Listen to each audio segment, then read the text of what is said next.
Hi, thank you for stopping by. I'm going to read this story called Snowman Magic. It had been snowing all day. Snowing, snowing, snowing. George was bored. There was no school, so he needed something to do. He kept looking out the window. Would it ever stop? The next morning, the sun was shining. When George looked out the window, everything was a brilliant white. The snow was so bright, it was almost hard to look at. If he squinted, he could see it was very deep, and it had drifted high against the slope in his backyard. George put on his warm socks and his snow pants and his flannel shirt. Then he put on his snow jacket, his boots, his mittens, and his hat. He was ready. Outside, the air smelled clean and cold. George plunged into the snow. It was fluffy but crunchy, too. He made a snowball and threw it against a tree. It was very, very quiet. George took some snow and packed it into a small ball. Then he started rolling the ball into the snow. The ball got bigger and bigger. When the ball got too heavy to roll, he stopped rolling it near the bottom of the slope. Then he started rolling a medium-sized ball. He put it on top of the big ball. Finally, he made a small ball for the top.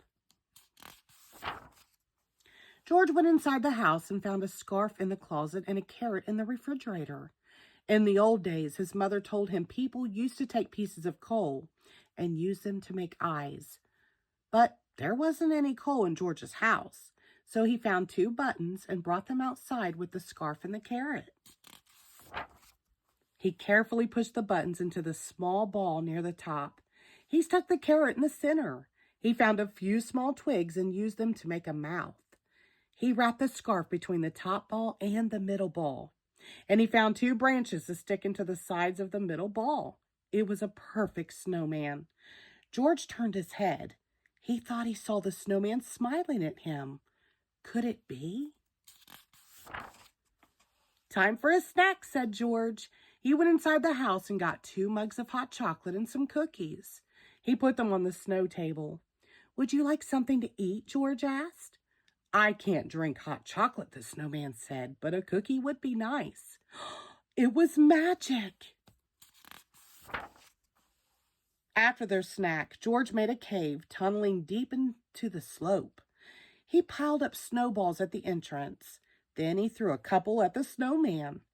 The snowman made some snowballs and threw them back at George. His long branch arms helped him throw the snowballs very far. It was hard to say who won the fight, but it was still fun.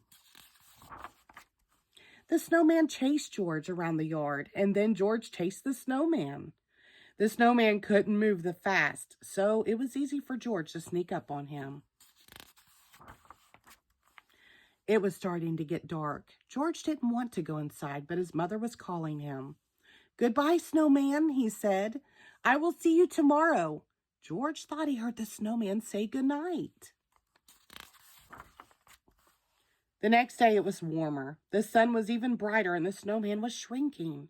George played with him all day, but he could tell that the snowman didn't have quite the same energy.